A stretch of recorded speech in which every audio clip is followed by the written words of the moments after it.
I'm Roman Yossi of the Nashville Predators. I'm Dante Fabro of the Nashville Predators. This is Philip Forsberg of the Nashville Predators. I'm Colton Sissons of the Nashville Predators. I'm Eustace Aros of the Nashville Predators. You're listening to the Renegades of Puck with Crazy Charlie. Welcome to the bunker. Welcome to the Renegades of Puck podcast. I'm your host and captain, Crazy Charlie Saunier. And before we get to the No Half Step in hockey coverage, first, let me direct you to our home website, renegadesofpuck.com. Once you go to renegadesofpuck.com, you'll learn everything you need to know about the show and what you're getting educated about the show. You can click on that merchandise tab to take you straight to our classic logo t-shirt, our Pride logo t-shirt, all of our different special event t-shirts, and so much more. All the gimmicks you've come to know and love and expect from Renegades Puck are all still available in our online store, whether that's socks, throw pillows, wall art, bed sets.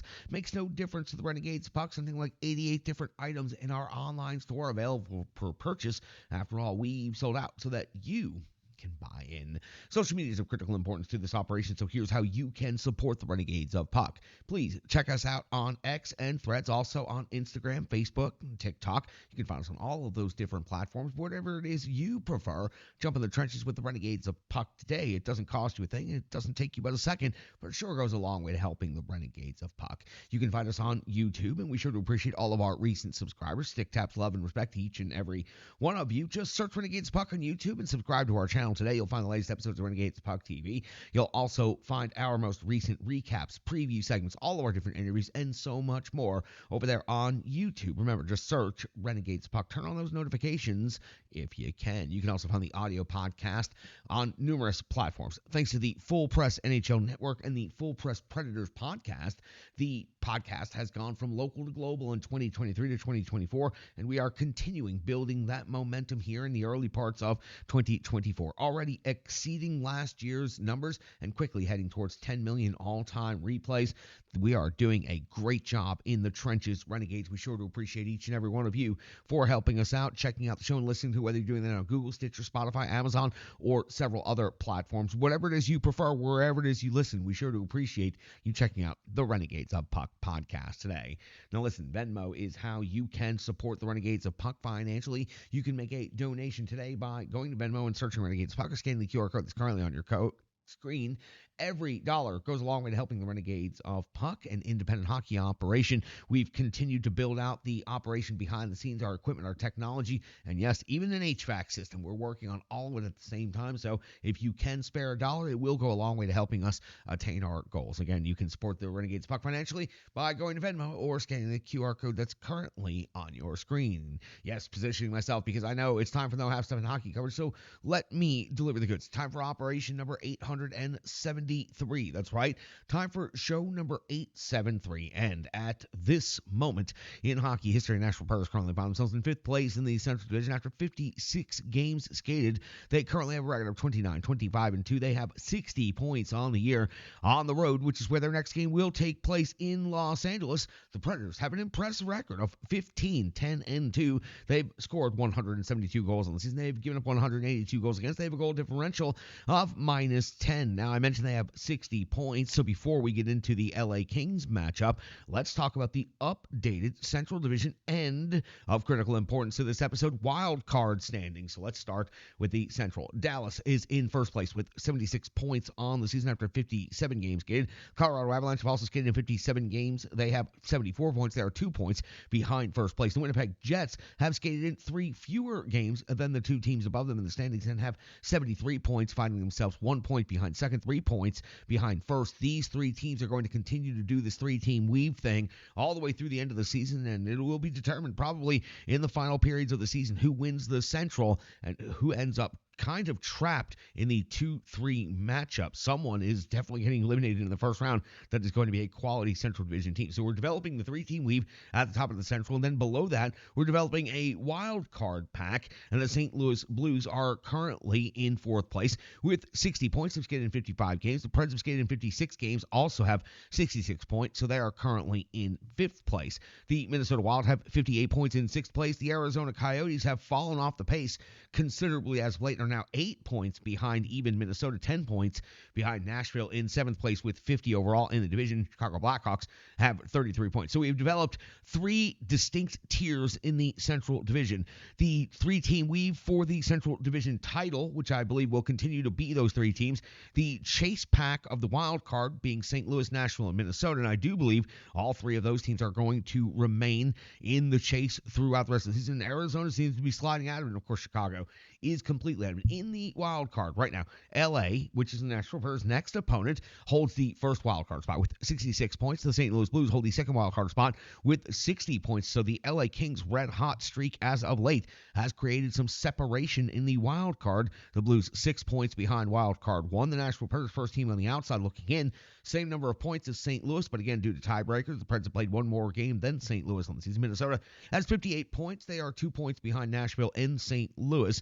Minnesota would have to jump over 2 teams, though, to get into a current wild card spot. So that's got you updated, and you can see the pivotal nature of the LA Kings game for the Nashville Predators coming up. It's the hinge game of the 5-game road trip to complete. 2 to go after this. LA, the current stop that we're previewing right now. Saturday at San Jose, Sunday at Anaheim. That'll wrap up the 5-game road trip. It has been a quick, compact West Coast road trip for this Nashville Predators team. Tuesday back home to face off against the Ottawa Senators on the 29th of February versus the Minnesota Wild at Bridgestone Arena. On the 2nd of March, it's going to be versus the Colorado Avalanche at Bridgestone Arena. That's going to be the first game of March, and the Colorado Avalanche is coming to town. Now, the season series between the Nashville Predators and the LA Kings, well, this is it. This will be the 3rd and final regular season meeting between these 2 teams. It was back on the 18th of January when the Predators were in LA for the first time and defeated LA 2-1. UC Saros got start, picked up the victory, 33 out of 34. It was O'Reilly leading the offensive charge with a goal and an assist for 2 points. Nyquist also chipped in the other goal. Riddick in net for LA, 31 out of 33, picked up the loss. Dowdy picked up the only goal in that game for LA. They would meet again in the month of January. It happened on the last day, January the 31st, at Bridgestone Arena. This time it would be LA scoring the victory, 4-2. UC Saros again gets the start. This time 20 out of 23 takes the loss.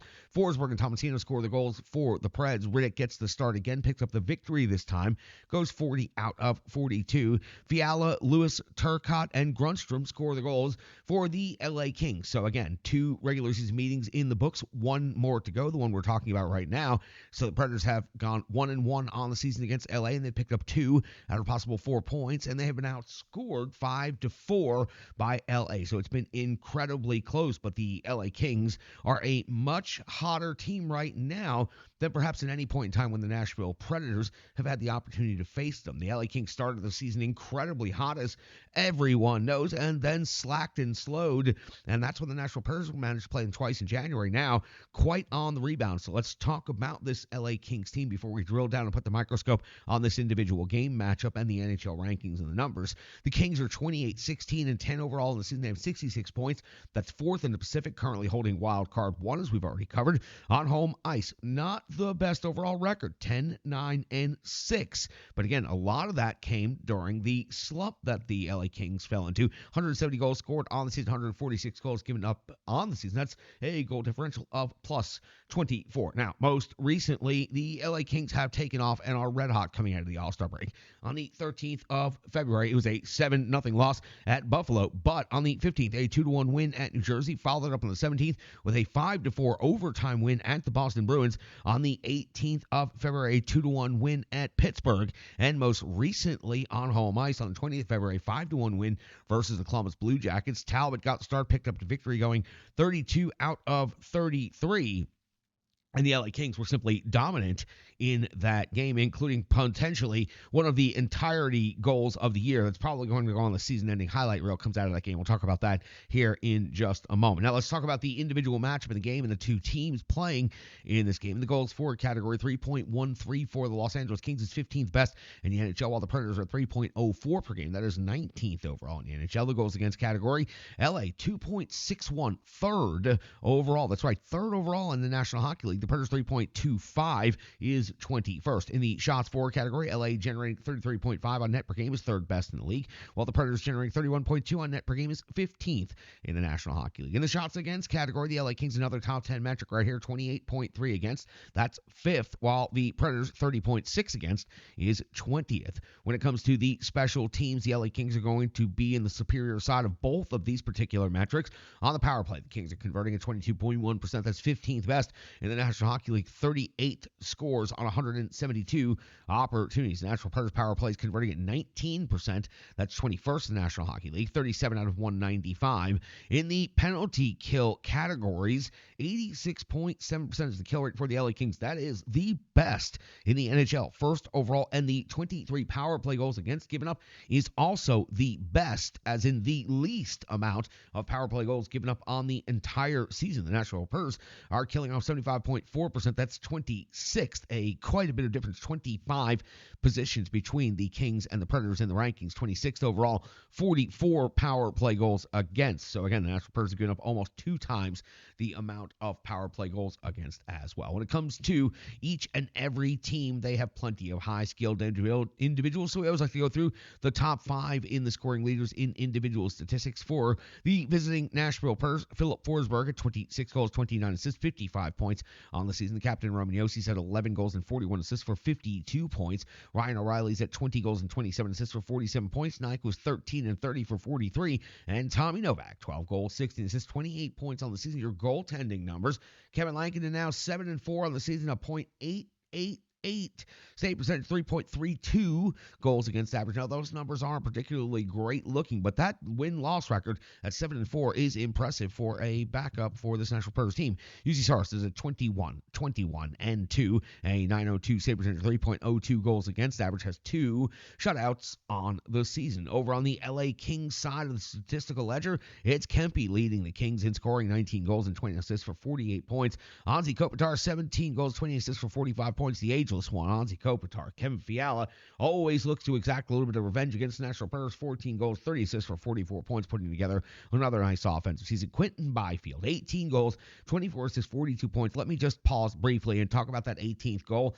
Easily will be on the season-ending highlight reel for the 2023-2024 NHL season. It was spectacular. It'll probably be shown at the awards ceremony as part of the plays of the year. No doubt, you need to see it yourself. It's an incredible individual effort, and it's an incredible show of power and strength. We've seen Byfield against Nashville Predators use his body, use his size, use his strength to make plays happen, to hold off defenders, but this was another level. Byfield is a player that more people need to be paying attention to. So I just want to take a second to talk about Byfield because it's just incredible. It's all over the net. You'll find it everywhere, trust me. Moore rounds out the top 5 in scoring for the LA Kings. 21 goals, 18 assists for 37 points. Lost my place there for a second. Got really into talking about that Byfield goal. It was that good. Talbot in net. Updated stats for him. 32 out of 33 in that last game. Pick up a victory. Now 16, 13, and 5 on the season. 9-13 save percentage. 2.53 goals against average with 2 shutouts on the year. Big save Dave Riddick. 8-2 and 3 and 9.19 save percentage. 2.25 goals against average. He also has a shutout on the year. That's got you all set up for the Nashville Predators' next biggest game of the season in LA, taking on the Kings. It's game 3 of a 5-game road trip. The Predators so far doing pretty good on this road trip. We got to go back and find out what happened in game 2 of the road trip. It was in Vegas, not to stop Sphere to see you too, but to play the Golden Knights. It's called the Rebirth Sports Full Game Recap, and it's coming up next on the Renegades of Puck podcast. Hockey players are as unique as the game itself, and your uniform should be tailored to fit you. Rebirth Sports is your sports apparel tailor. From shells, bags, warm-ups, hats, hoodies, branding, and more, let Rebirth Sports be your custom hockey tailor. And don't forget to tell them they do more than just hockey. Rebirth Sports on Facebook, Twitter, and Instagram. Rebirth Sport, a match made in hockey. It's now time for the Rebirth Sports Full Game Recap. We go all the way back to February 20th of the year 2024 when the Nashville Predators were in Vegas for the second time this season to take on the Golden Knights. Head coach Andrew Burnett deployed his lines and his defensive combinations in the following way. Forsberg, O'Reilly, Nyquist are your first line. Trennan, Sissons, and Glass make up your second line. Novak, Jankowski, and Evangelista make up your third line. Smith, McCarron, and Sherwood make up the fourth line. Josi and Fabro, McDonough and Chen, Luzon and Carrier are your defensive pairings. And Lankinen gets the start in net. 5:22. Yes, it took till 5:22 of the first period to get the activity going. And it's Hill coming with a save on the captain Roman Yossi's backhand. It's the first shot on goal of the game at 5:34. Wouldn't take long for the action to get going after that first shot on goal. 5:34 of the first period. Luke Evangelista's 11th goal of the season breaks the 0-0 tie, putting the first goal on the board in favor of the Nashville Preds. A strong wrist shot from a sharp angle. He kept the puck in at the blue line, skated it down the wall, kind of curled around the circle a little bit and ripped that shot. A really good pull in and then send back out into the back of the net. Nashville Preds lead 1-0 here in the first period. At 6:11 of the first period, it's Colasar off to the box. 2 minutes for holding the first penalty of the game. Hill comes up with a save on Sherwood, and that would be the only activity for the Nashville Predators. The Vegas Golden Knights, a good, solid job on the PK at 8:20 of the first period. It's Luke Evangelista off to the box. 2 minutes for hooking now. Vegas gets his first opportunity on the power play. Lankinen comes up with a save on Marchessault, and then Hill has to come up with a big short-handed save on McCarron's rush. That's right, Michael McCarron doing the heavy work out there on the PK at the 10:48 mark of the first period. Now halfway through the first, Hill comes up with a save on Tommy Novak. 12:20. Hill comes up with another save on Luzon. 12:40. Lankinen comes up with a save.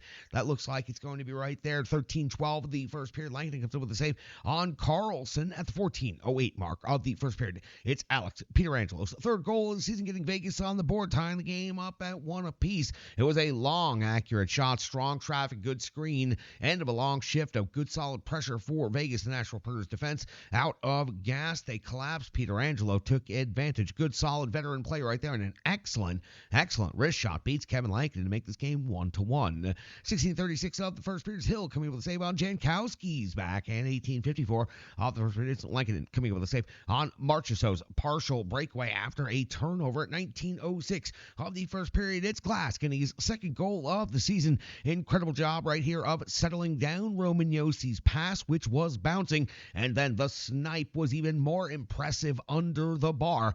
Glass's second goal of the season is also the Nashville Predators' second goal of this game. They lead the Vegas Golden Knights 2-1 on the road. 19:54 into the first period. Luke Evangelista is off to the box. 2 minutes for interference. Luke's second penalty of the first period. That would be it for the period. Only 6 seconds left there.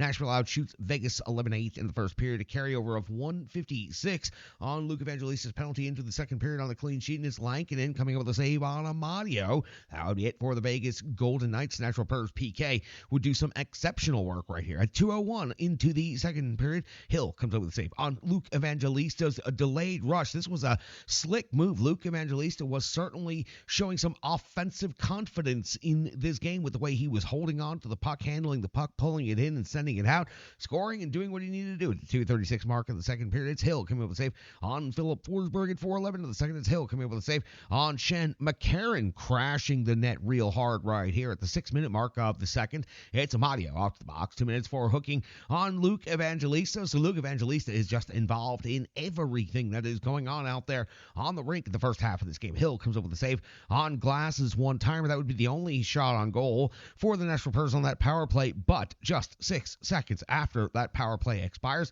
it's Tommy Novak, because all he does is make plays. He gets a wrist shot from the left circle. McCarron setting the strong screen. That's right, Michael McCarron's net front presence, a big factor again on this play. It's Novak's 12th goal of the season. That gives the Nashville Predators a 3-1 lead over the Vegas Golden Knights. We cross over the halfway point in this game. We go to the 10:14 of the second period. It's Hill coming up with a save on Sissons, plus the follow-up crash by Philip Forsberg at 11:24 of the second period. It's Sissons off to the box. 2 minutes for tripping. Colton Sissons is still trying to figure out exactly where and why he got called for this penalty, but Lankinen on the penalty kill comes up with the save on Marchessault. Then Stevenson picks up a penalty. 2 minutes for cross-checking. This is going to create a 4-on-4 scenario for 35 seconds. That's going to lead to a Nashville Predators power play for 1 minute and 25 seconds. The Predators would get numerous shot attempts, but would not generate any shots on goal because the Vegas Golden Knights sacrificing everything they had in them on this penalty kill,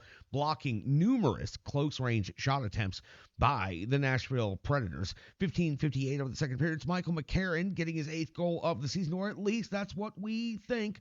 Cole Smith setting the incredible screen in front. Turns out he was doing more than setting a screen and taking a big hit and paying the price. He was also deflecting the puck in the net. Upon review, it is Cole Smith's goal, his 7th of the season. That goal was changed shortly after on the official scoring sheet, and now to slow it down and go frame by frame. It is pretty easy to see Cole Smith's redirect. Cole Smith goes to the hard area, pays the price, and gets the redirect into the net to give the Nashville Preds a 4-1 lead. That is going to be an incredibly important goal in this game. So Cole Smith picks up his 7th of the season. 17:01 mark of the second period. Hill coming up with the save on Luke Shen. 18:52 of the second period. Trennan off the box. 2 minutes for interference on the delay. This would be the Vegas Golden Knights' best scoring opportunities of the entire period. Lankinen would come up with a save on Cotter, then on Theodore, then on Carlson. That's right.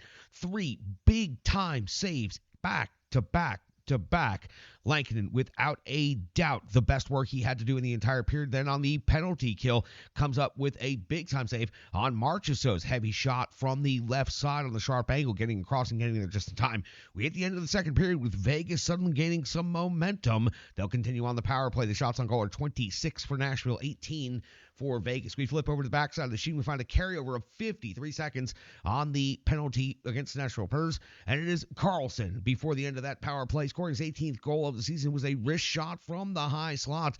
The Nashville Predators hold a 4-2 lead, but Vegas is gaining some momentum here at the start of the third period. At the 4:23 mark, Hill comes up with a save on Trennan's breakaway. It was the Nashville Preds' first opportunity of the period. Trennan could not get the puck to settle. 4:48 of the third. Hill comes up with a save on glass. 5:31. Hill a save on Nyquist at the 6:01 mark of the third period. It's Lankinen coming up with a save on Cotter at the 7:32 mark of the third period. It's Lankinen coming up with a save on Roy. 7:55. Hill comes up with a save on Jankowski's deflection at the 7:58 mark of the third period. We find Marchessault off to the box. 2 minutes for high sticking on Luke Evangelista. That's right. Luke Evangelista takes 2 penalties in this game and earns 2 power plays for his Nashville Predator squad. I guess that means he comes out even when it comes to the penalty situation. Hill comes up with a save on Ryan O'Reilly in the low slot area. Great look by the Nashville Predators right here. Hill comes up with another save on Glass's backhand at close range. And then Hill comes up with a save on Carey, plus 1 more save. Was Nashville Predators' best pressure, best power play of the game. Let's also note that this is Vegas on the second night of back-to-backs, playing in their 6th period in 24 hours. So they are definitely starting to run on fumes. They're also shorthanded here in this third period because Stone is out of the lineup. It would not be a complete story if I did not mention those 2 things. 10:07 now, midway through the third period. Hill coming up with a save on Luke Evangelista. Evangelista again involved in the play. 11:56 of the third. It's Hill coming up with a save on Sissons. At the 14:57 mark, it's Lankinen coming up with a save on Cotter at the 14:57 mark. Now, I already said that one. Lankinen a save on Cotter. 15:33 now. It's Lankinen a save on Stevenson at the 17:01 mark of the third period. It's Madio getting his 9th goal of the season. It was a puck off of the skate. The Nashville Predators a little bit slow to react. Ryan McDonough couldn't get the leg in the way to block the return shot towards the empty net, and Amadio puts the puck in the net, making this one a little bit more nerve-wracking at the end. 4-3 in favor now of the Nashville Predators. The 18:11 mark with the empty net. It's going to be Nyquist with the empty net goal, his 13th of the season from long distance. That gives the Nashville Predators a 5-3 lead here at the end of the game. 19:12 of the third. Lankinen comes in with 1 more save, this time on Whitehead, and the Nashville Predators close this game out, winning 5-3, out shooting the Vegas Golden Knights 40-26. So for the Nashville Predators, they were by far the better team from start to finish in this game, all 3 periods. If they could have avoided a little bit of penalty trouble, they could have been even cleaner in this game, but they absolutely took advantage of catching Vegas on the second night of back-to-backs. Vegas won in San Jose yesterday, had to travel back home. The Nashville Predators, of course, traveled into Vegas late because of the whole not getting to go to the U2 concert thing. What a story that has become. But the Nashville Predators seize a big victory and a big 2 points, and now are 2-0 on this road trip, have picked up 4 out of 4 points, and are heading off to LA, San Jose, and Anaheim. And I think that at least 2 of those 3 are winnable for this Nashville Predators team. So this road trip is definitely going in a great direction after that victory, 5-3 in Vegas tonight. That's going to do it for the Rebirth Sports Full Game Recap. Hello, hello, hello. I'm Tracy, owner-operator of Strong Style Fitness. And that's me and my training assistant, Rizzo. and we are here to bring you fitness that meets you where you are by offering circuit classes, bar-inspired classes, Tabata workouts, boot camps, guided stretching, and more, all taught by a certified personal trainer, me. To learn more, go to our website, strongstylefit.com. Subscribe on YouTube at Strong Style Fitness. Follow on social media at Strong Style Fit. But most importantly, let's get you moving. It doesn't matter if it's your first workout or you've been doing it for years. Strong Style Fitness has the workout that meets you on your journey and helps you along the path to a happier, healthier life. I understand where you've been, what you were going through, and where you were going, and I want to take you there. We'll see you on the mat. Mwah. Welcome back in Renegades of Puck podcast. Let's get to the analysis of things. Thanks for tuning in from the Rebirth Sports full game recap. You gave us 10 minutes.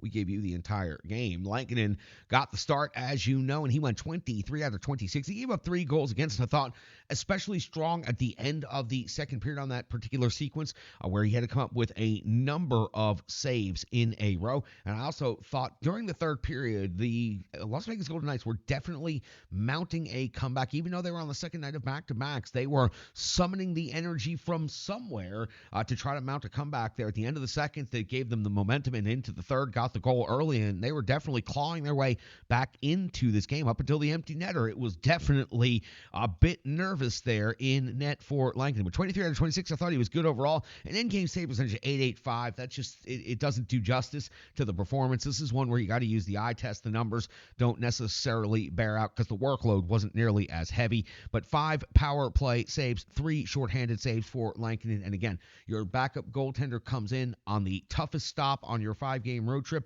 the make or break for the season road trip, and he picks up a victory, his 7th of the season. That's impressive stuff right there. He'll get an opportunity to start. Don't know if it'll be Saturday or Sunday. Saros has gone in the first of the back-to-backs a couple of times. Lankinen's gone in the first of back-to-backs a couple of times. So we'll find out when we get past the LA Kings game. We expect UC Saros to be in the LA Kings game, and Lankinen to get another start coming up this weekend after picking up his 7th victory in Las Vegas. Luke Evangelista picks up a goal in this game, 4 shots on goal, 2 penalties, 2 power plays earned, and he was absolutely capitalized, this word, everywhere, and assertive. Capitalized both of those words, if you don't mind.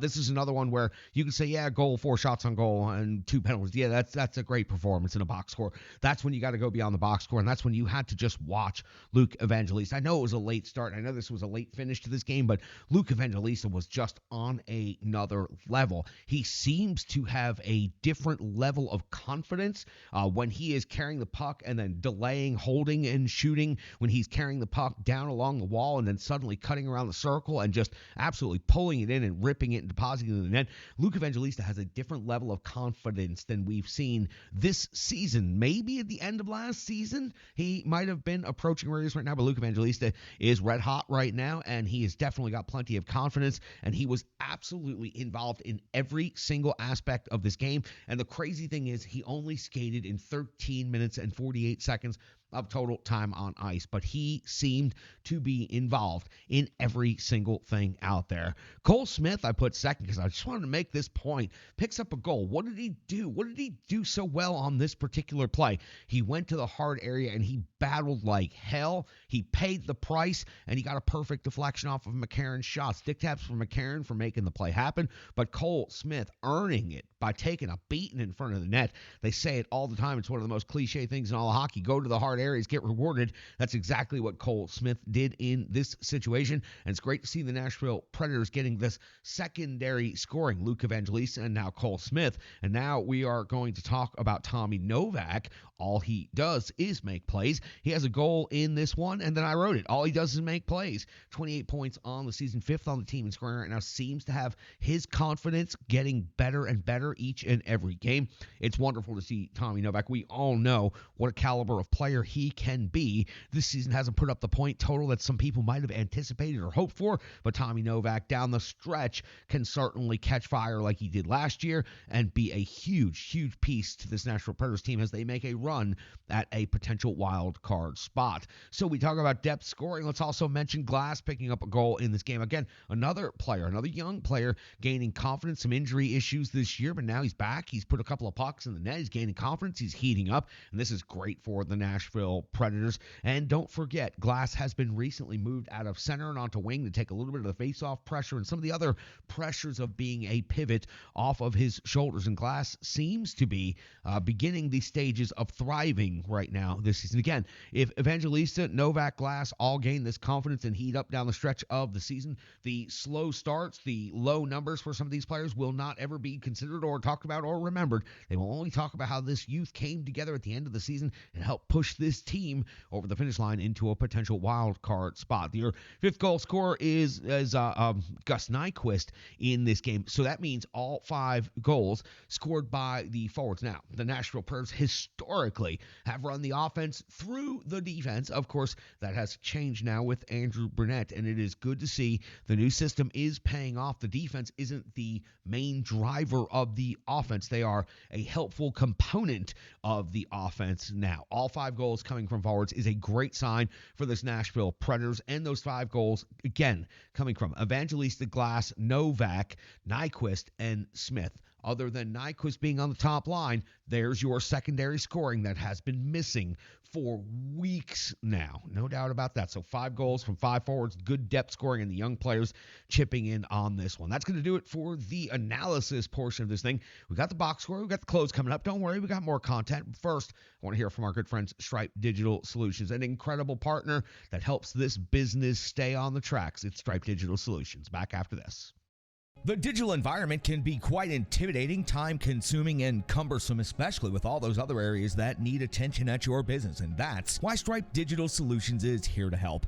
I know because that's exactly what Stripe Digital Solutions did for me and the Renegades of Puck. From designing my home website and helping me create my merchandise to special event posters, brand building, and social media management. But it's not just that, it's so much more. Stripe Digital Solutions has helped me every step of the way. From startup to full-time operation, Stripe Digital Solutions has been there to assist and advise every single step of the journey. In today's fast-paced world, the path to success is having a strong digital partner, and nobody is better in the trenches than Brandy and Stripe Digital Solutions. Get the solution before it's even a problem with Stripe Digital Solutions.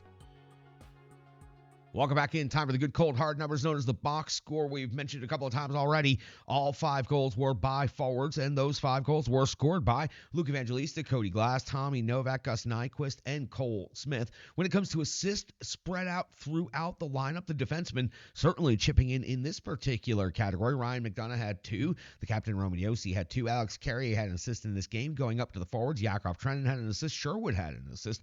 Michael McCarron originally awarded a goal, but that it was tipped in by Cole Smith. Right call, right on the replay. So McCarron ends up with a primary assist on that one. And Michael McCarron, overall, I give him credit. I thought he had a very good game. He was involved in a lot of things. And again, he was another player. It was under 13 minutes in total time on ice. When it comes to the shots on goal, leaders for this game, and the Nashville had plenty of shots in this game. Glass with 5.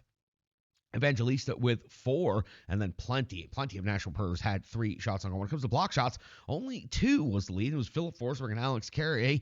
Nobody else with more than 1. Overall, the Nashville Predators only blocked 8 shots in this game. So Forsberg and Carrier accounted for half of the team's block shots, and they only had 2 each. When it comes to the physical component of things, when it comes to the hits, the numbers are always inflated in Vegas. They sure do love pumping up the numbers there. Smith had 6 hits. McCarron had 6 hits. Also, Luzon had 6 hits, and Sherwood had 5 hits. 40 total hits awarded to the Nashville Predators. Now listen, I know it was a good physical game, and the Preds were certainly throwing the body around, but that's an inflated number. And the 40 hits and the number coming out of Vegas is always just a little bit inflated. So is Miami. It's something that we're used to at this point. It's not something surprising or shocking. I told you, I think in the preview, I expected those numbers to be inflated. Anytime on ice, leaders, Ryan O'Reilly, the only forward over 20 minutes, 20:57, and then Philip Forsberg at 19:11.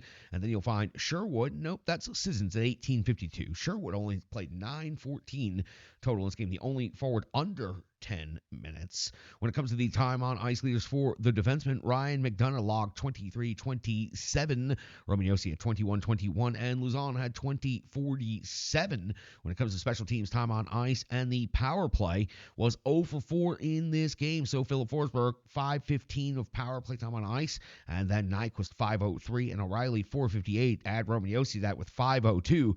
That power play goes 0 for 4. Those minutes, unfortunately, not invested wisely. The PK goes 3 out of 4, giving up 1 power play goal against your penalty kill time leaders.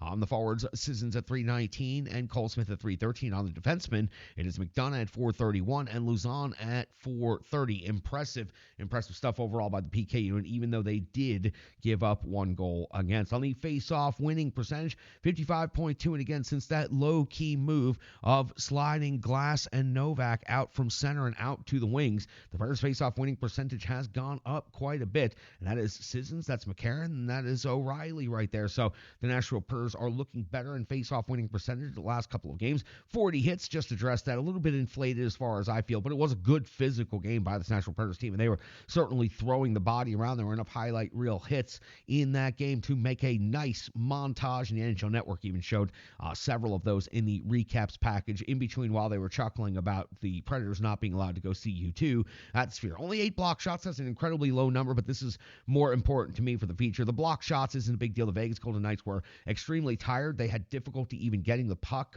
for large portions of the second half of the first period and a lot of the second period until the big spurt that they put on right at the end of the second period. The Predators just kept the puck away from Vegas. So the 8 block shots seems like a low number, but it was more the performance of the Predators and the possession that they had in this game. 8 takeaways, 3 giveaways. Again, that's another indicator that the Nashville Predators were just harder on the puck, and they certainly had their skates under them a lot better. So that leads me immediately to the close, and has to be said, the Predators took advantage of an opportunity, but Predators just had an opportunity where the Devils recently played at home, traveled to Nashville. The Preds were sitting here waiting for them, and the Predators were completely unprepared to handle a team on the second night of back-to-backs or play any type of strategy to wear them down or tie them out and get them ready for the third period. It just did not happen. So for the Nashville Predators, they have not really shown that they necessarily know how to handle this situation. In this particular circumstance, the Vegas Golden Knights went and laid a beating down on the San Jose Sharks, jumped on a plane,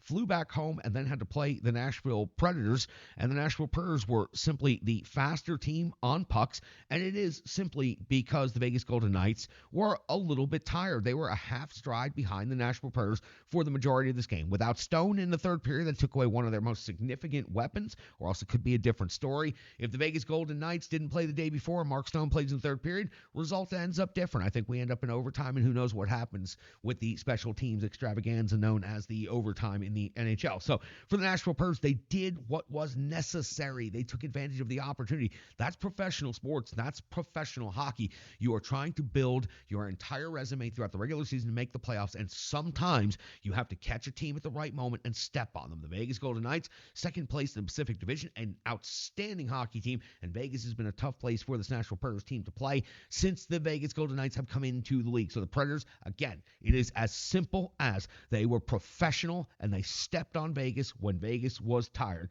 Vegas still pushed pretty damn hard at the end of this game. And if not for Nyquist's empty netter, who knows? Vegas might have tied it up even without Stone and even as exhausted as they were, because the Nashville Predators were certainly starting to get a little bit lackadaisical as the Vegas Golden Knights turned the heat up. Now, next up, the Los Angeles Kings. It's game 3 of a 5-game road trip we talked about. 7 out of 10 points. The Preds are 4 out of 4 so far. Points 5 and 6 available in L.A. We talked about Vegas being the toughest stop for the Predators. Well, L.A. is the toughest and most important game on this road trip for this Nashville Predators team. The LA Kings are sitting in first place in the wild card. The Predators are chasing first team on the outside, looking in. No, they can't catch the Kings on this particular day with a victory, but winning the season series, taking 2 out of 3 from LA could go a long way with the tiebreaker scenarios that could be setting up for these two teams here down the road. It's only going to be a few more weeks until we're at that point. So for the Nashville Predators, this is a huge game in the wild card race, potential tiebreakers, Western Conference playoff picture, all of that. It's the hinge game of a 5-game road trip. That makes it also extremely important. And while you cannot cannot take anybody lightly at the NHL level. The Predators have winnable games in San Jose and Anaheim Saturday and Sunday, even though they've not done a damn thing about beating Anaheim so far this season. They have winnable games in San Jose and Anaheim, so if they can take care of business in LA, they set themselves up incredible for the back-to-back over the weekend before returning home to close out the month of February. Fantastic game by this Nashville Predators team in Vegas. A good professional effort, a good professional win. Congratulations to Lankinen picking up the victory, and Luke Evangelista was truly, truly worth the watch and the price of admission in this one. He ain't no fourth-line grinder that ain't going to make it at this level, whoever you are, dipshit. He is going to be a prime-time player at this level, and there is no doubt about it. The more you watch Luke Evangelista, the more impressive he is. Ever since he put the mighty Malkin ass over tea kettle in his first game when he put a shoulder right into Evgeny Malkin's chest and put him down on the ice and then picked up a goal later in that game. Luke Evangelista have unleashed the flow, and he is here to stay. Again, he ain't no fourth liner. Trust me, he's going to be in this league a long time. If he continues playing games like last night, he's going to be a superstar in this league. That's going to do it for operation number 873. I'm done with trolling people on the internet. It's not even that much fun to do it on the internet. It's certainly not even that much fun to do here, but it was fun to call that person that. Operation 873, is it up there? No, it's not up there. It's the end of the show. It's only up there at the one part of the show. Maybe I could put it back up there. Hey. All right, that's going to do it for Operation 873. Thank you guys. Stick taps, love, and respect. I'm your host and captain, Crazy Charlie Saunier.